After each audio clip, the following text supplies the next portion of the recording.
نحمده ونصلي على رسوله الكريم اما بعد فاعوذ باللہ من الشیطان الرجیم بسم اللہ الرحمن الرحیم۔ معزز ناظرین السلام علیکم ورحمۃ اللہ وبرکاتہ۔ میں ہوں میاں محمد اکرم آپ کی خدمت میں حاضر۔ ناظرین، پچھلے دنوں نیشنل فارمرز کنونشن میں ہمارے chief of the army staff جناب حافظ آصف منیر صاحب نے ایک تقریر کی۔ تقریر بہت اچھی کی، یعنی کہ ممکن ہے کہ اس سے جو ہمارے سادہ لوگ پاکستانی ہیں ان کے دل اس تقریر سے لبھائے جا سکے۔ ناظرین، دو کوسچنز اس حوالے سے میں کروں گا جن دو باتوں کو چیف صاحب نے زیادہ ہائی لائٹ کیا۔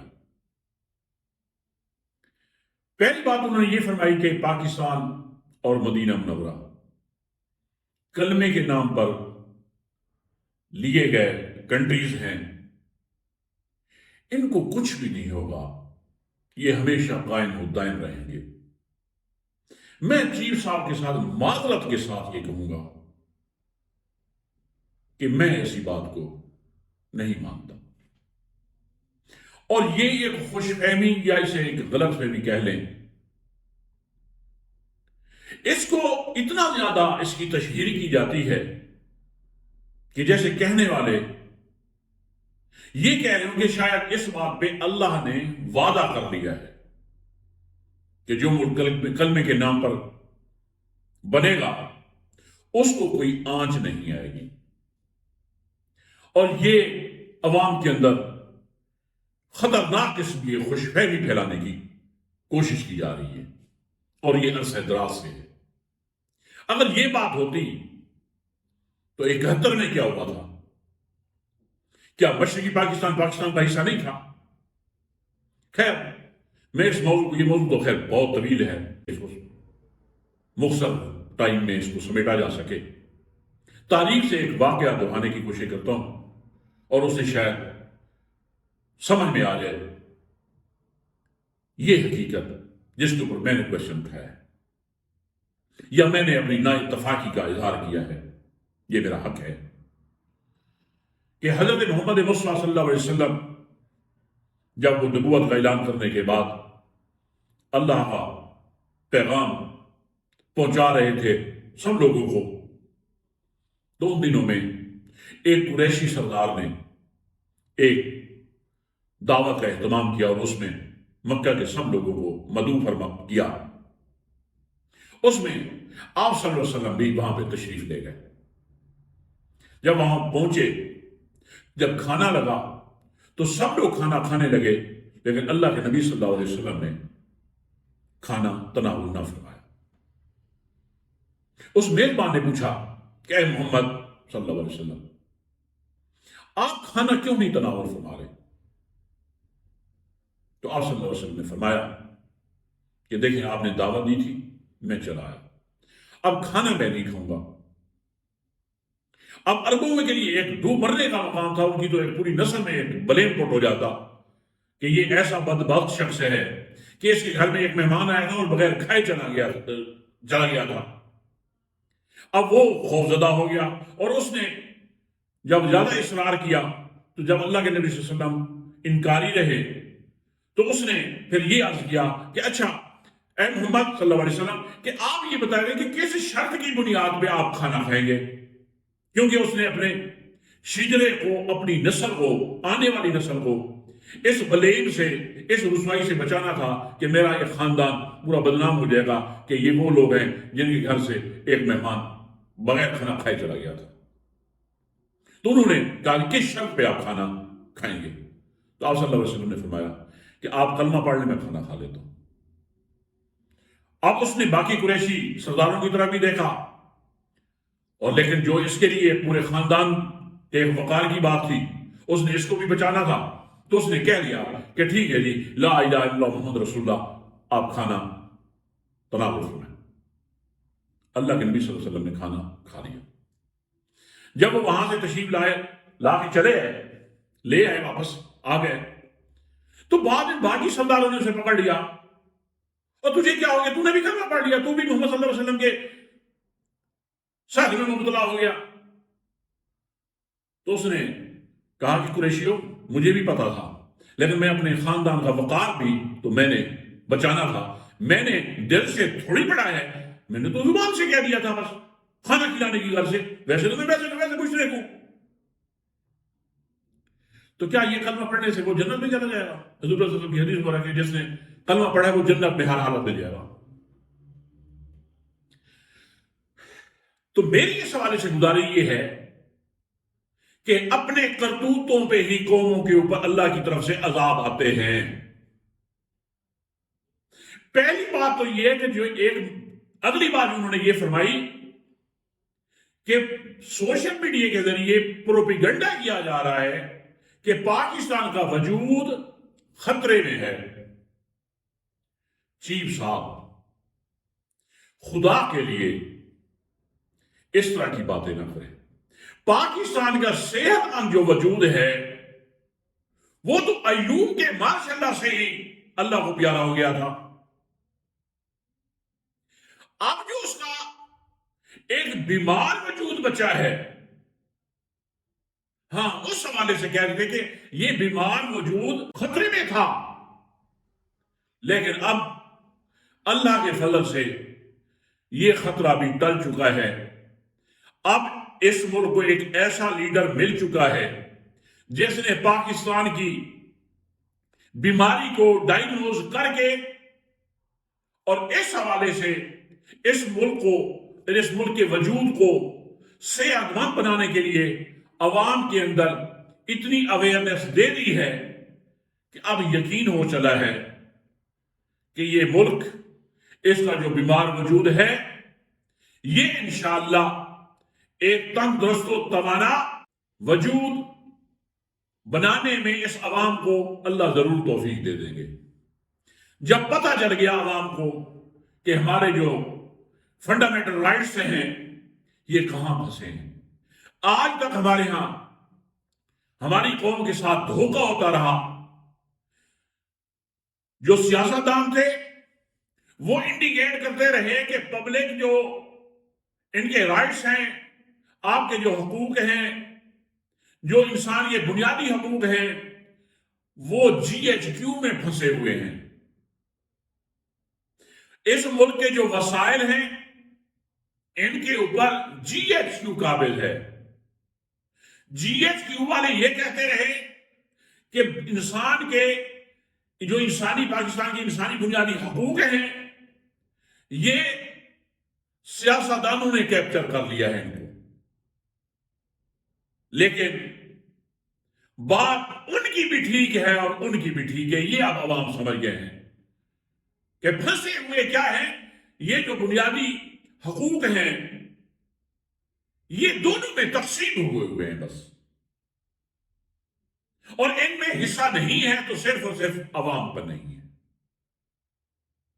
تو میری آپ لوگوں سے گزارش یہ ہے کہ جس سوشل میڈیا کو آپ کہہ رہے ہیں کہ یہ مایوسی پھیلا رہا ہے، یہ مایوسی کو کلیئر کر رہا ہے، یہ سوشل میڈیا، ہاں اس میں میں سمجھتا ہوں کہ کچھ ملک دشمن لوگ بھی شامل ہیں،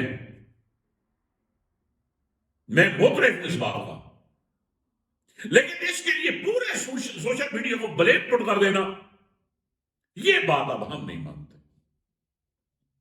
یہ تو مظلوموں کے لیے ایک اللہ کی طرف سے بھیجی ہوئی بہت بڑی نعمت ہے، ہاں ظالموں کے لیے یہ عذاب ہے کہ جنہوں نے ملک کے عوام کے حقوق کو پامال کیا ہے، خواتین کی چادر اور چار دیواری کے تقدس کو پامال کیا ہے، خواتین کی بے حرمتی کی ہے، ان کو سامنے لا رہا ہے یہ سوشل میڈیا۔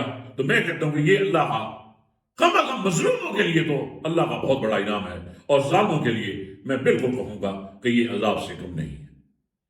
تو میری چیف صاحب سے یہی گزارش ہے کہ حضرت اب بس کریں کہ یہ ملک کلمے کے نام پہ بنا ہے اور یہ ہمیشہ نہیں غلط ہے، کوئی اللہ کا وعدہ نہیں ہے۔ دکھا دیں اگر آپ کے پاس کوئی ایسی بات ہے، آپ ہمارے علم میں بھی اضافہ ہو جائے گا، بتا دیں کہ اللہ نے وعدہ کیا ہے کہ یہ ملک کلمے میں بنا تھا، کچھ نہیں ہوگا۔ 71 کی مثال ہے ہمارے لیے۔ یہ کس طرح، یا تو یہ بتائیں کہ ہمیں ڈیفائن کر کے بتائیں کہ ملک کسے کہتے ہیں ملک، یا تو پھر آپ یہی کہیں کہ صحرا ہو، سمندر ہو، میدان ہو، ریگستان ہو، جنگلات ہو، شاید اسی نام کا، انہی چیزوں کے وجود کا نام ملک ہے۔ ملک ہے اس کے اندر بسنے والے عوام کے وجود کا نام، اور عوام کا وجود جتنا صحت مند ہوگا، یہ دلیل ہے اس بات کی کہ وہ اس ملک کا وجود اتنا ہی صحت مند ہوگا۔ آج اس وقت انسانی حقوق کی پامالیاں ہو رہی ہیں، آپ کی اس بات سے صرف کہنے سے کہ یہ پروپیگنڈا کیا جا رہا ہے، تو کیا اس میں کوئی دم خم ہے؟ کیا لوگ نہیں دیکھ رہے اس وقت کیا ہو رہے ہیں؟ اس وقت وہ کہتے ہیں کہ ایک اجتماعی قسم کا ایک سوال ہے عوام کا، وہ کچھ بھی آپ سے کوئی مطالبہ نہیں کرتے، وہ کہتے ہیں صاف اور شفاف الیکشن دے دیں۔ کیوں نہیں دے رہے؟ نہیں، اس کی وجہ کیا ہے؟ جب آپ حقوق کا معاملہ آئے، پھر یہ میرا ایک ٹائم اور بڑھ جائے گا، شاید ناظرین بھی اس بات سے اتار جائیں، پھر ایک اور بات یاد آتی ہے